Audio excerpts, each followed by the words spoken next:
നോക്കിയിരിക്കുന്നു. കാക്കയുടെ ഭയങ്കര സൗണ്ടാണ്. ഭയങ്കര സൗണ്ട് കേൾക്കുന്നില്ലേ കാക്കയുടെ?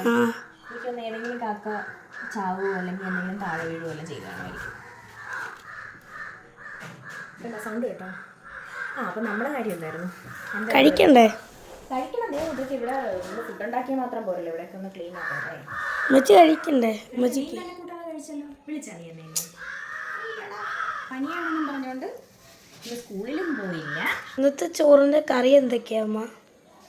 കറികൾ നോക്കാം. ആദ്യം തന്നെ ദാ ചോറുണ്ട്. നല്ല തുമ്പപ്പൂ പോലത്തെ ചോറ്.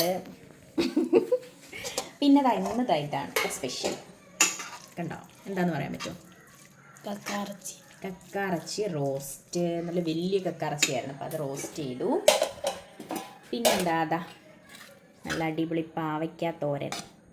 പാവയ്ക്ക എല്ലാവർക്കും ഇഷ്ടമല്ലേ? ഇവിടെ ആർക്കും പാവയ്ക്ക ഇഷ്ടമല്ല കേട്ടോ. ഇവിടെ ആർക്കും എന്നല്ല, അയാൻ്റെ വാപ്പിച്ചിക്ക് ഒന്നും പാവയ്ക്ക ഇഷ്ടമല്ല. അയാൻ കഴിക്കും, പുളിങ്കറി വെച്ചാൽ കഴിക്കും അല്ലേ, തോരൻ വെച്ചാൽ കഴിക്കത്തില്ല.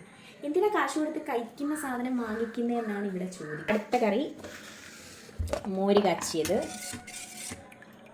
മോര് കറിയല്ല, സാധാ തേങ്ങ അരയ്ക്കാത്ത മോര് കാച്ചിയത്. അപ്പം ഇത് മൂന്നുമാണ് ഇന്നത്തെ കറികൾ. പിന്നെ അച്ചാറുണ്ട്. പിന്നെ ഇന്നലത്തെ മീൻകറിയുടെ ചട്ടി ഇരിപ്പുണ്ട്, അപ്പോൾ അതിനകത്തോട്ട് ചോറിട്ട് കഴിച്ചാൽ എന്താണെന്ന് ഞാനിങ്ങനെ ആലോചിച്ചുകൊണ്ടിരിക്കുക. മീൻ പറ്റിച്ചതിൻ്റെ ചട്ടി. ഇതാണ് ഇന്നലത്തെ മീൻകറിയുടെ ചട്ടി കേട്ടോ. അപ്പം ഞാൻ ഓർത്തുന്ന ഇതിനകത്തോട്ട് ചോറിട്ട് കഴിക്കാമെന്ന് വിചാരിക്കുവാണേ. അതാ ചട്ടിയിലോട്ട് ഞാൻ ചോറിട്ടു. പിന്നെ ഒരു ശകലം കക്കാറച്ചിയും പിന്നെ നമ്മുടെ തോരനും ഇച്ചിരി മോരും ഒക്കെ ഒഴിച്ചിട്ടുണ്ട്. ഇങ്ങനെ നല്ലപോലെ അങ്ങോട്ട് മിക്സ് ചെയ്യുക.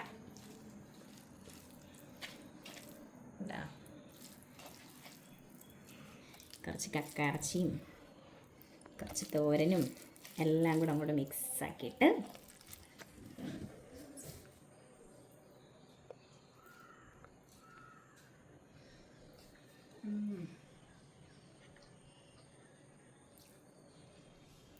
അടിപൊളി ടേസ്റ്റ് കേട്ടോ. വാഴയില, ഇങ്ങനത്തെ തലേന്നത്തെ ചട്ടി, ഈ വക സാധനങ്ങളിലൊക്കെ ഇട്ട് തിന്നുമ്പോഴുള്ള ചോറിന് പ്രത്യേക ടേസ്റ്റാണ്. അടിപൊളി, സൂപ്പർ ടേസ്റ്റ് കേട്ടോ. നല്ല ഇഷ്ടമാണ്. പഴഞ്ചോറായിരുന്നെങ്കിൽ അതിനൊരു പിടി പിടിച്ചിരുന്നല്ലേ. നല്ല ടേസ്റ്റ് കേട്ടോ, അടിപൊളി. ആ പാവയ്ക്കാടെയൊക്കെ കയ്പും ആ മീൻകറിയുടെ ചട്ടിയിൽ ആ പുളിയും ഒക്കെ ഉണ്ടല്ലോ, നല്ല ടേസ്റ്റ്. സൂപ്പർ. ഇത്രയേ ഉള്ളൂ ഇന്നത്തെ കറികളും വിശേഷങ്ങളും ഒക്കെ. ഞാൻ അടുത്ത ദിവസം അടുത്ത വിശേഷങ്ങളുമായിട്ട് വരുന്നവരെ. Okay, by.